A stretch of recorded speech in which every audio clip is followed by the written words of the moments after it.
Hey guys, what's going on? This is Travis P11 bringing you yet another late night video. Alright, here's the deal. I've been going on an anti-Springfield Armory and anti-Rock River Arms tirade for a couple weeks now, just like everybody else. I don't agree with what those two companies did or allegedly did or what their dealings were in the state of Illinois, where they were basically working with anti-gun legislators to get themselves exempt from incoming anti-gun legislation. So that's just kind of the skinny of it all. So anyway, apparently there was a news article that broke out over here on the Gun Rider, and essentially Rock River Arms was presenting their side, and they were essentially claiming that the media that brought the message out to everybody about Rock River Arms being involved in the dealing on the Illinois Firearms Manufacturers Association and the dealing that was made with the whoever it was made with, legislators or the anti-gun lobby, was all false. And this really caught my attention. Now, first of all, I just want to say this up front. If Rock River Arms had any kind of dealing with the anti-gun legislators along with Springfield Armory to get themselves exempted from anything at the expense of Illinois gun owners, that's something that I don't think you could really forgive. I mean, the way that they would sell themselves out, and we're looking at a bill right now that could very well pass and could affect Illinois gun owners for indefinitely or for however long it's going to take to reverse the laws. So, what was it exactly that makes me think that there is a possibility that Rock River Arms was in fact innocent? What was it that they might have done that would not have got them included in this collaboration with the anti-gun lobby? Well, first of all, they contributed to their lobbyists, okay? And like a lot of these other companies, they claim that they can't oversee everything that goes on and that the lobbyists were simply acting on their behalf. But there was just one little detail here that kind of caught me off guard. So I want to show that to you real quick. So the representative from Rock River Arms, Sarah Larson, was actually quoted as saying that Rock River Arms had broken ties with the Illinois Firearms Manufacturing Association, and it says, which is only a four-member board. Rock River Arms had one seat, Springfield Armory had two, and their now fired lobbyist held the fourth IFMA directorship. So they claim that they weren't actually part of the IFMA when all this went down. Again, it's one of those things where they probably should have known where the money was being spent or where the money was going. But this is one of those things that if they had broken off and the money was spent sometime, well, the money was already spent on the lobbyists, but if they had broken off and decisions were made after they left the board, can we still hold them liable?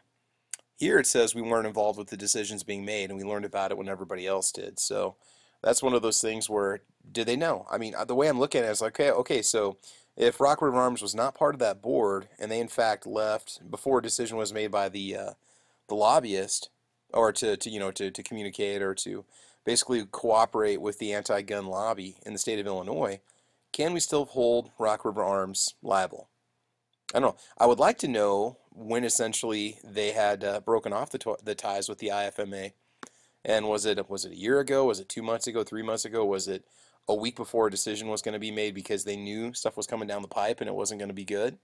Um, I don't know. It's just kind of one of those little moral dilemmas. There's part of me that doesn't want to support this company whatsoever, but if they were doing any kind of dirty dealings at all, and I'm not saying other gun companies are completely innocent. I'm sure there's stuff that's gone down that, excuse me, we would, probably never hear about or know about, but just the fact that these guys did in fact get caught and that they were making these decisions, and it did basically sell out Illinois gun residents everywhere for the creation of this bill.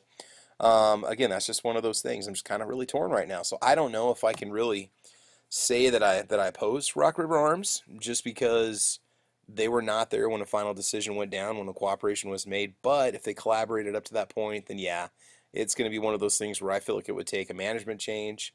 It's not one of those things where you can punish the employees. They had nothing to do with it. They're under the direction of their board and their supervisors and so on. So I don't know. It's just one of those dilemmas. So I want you guys to leave some comments and tell me what you think. I guess maybe if we had some minutes from the meeting with a date on it, so we had an idea when they did in fact break off, because that seems to be the big issue here.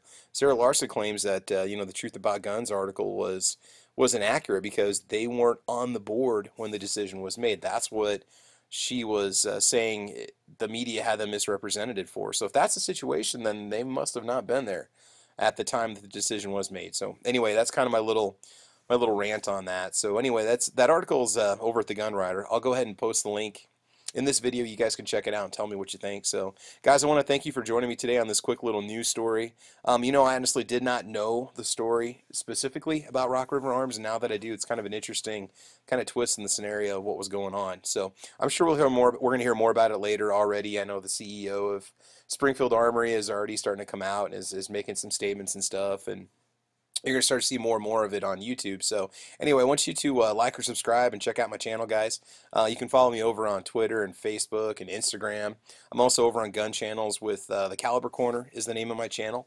And I've also got the Ordinary Average Guy Gun channel over on gunchannels.com. So anyway, like I said, the intention of this story is not to be clickbait. I wanted to give you some genuine information that you could find useful in making the best decision possible. So anyway, that's it, guys. I want to thank you for joining me. Please like or subscribe. And as you know, I'll be making more videos in the future. I want you guys to have fun, be safe, right? And have a great week, okay? We will talk to you soon. Okay, bye-bye.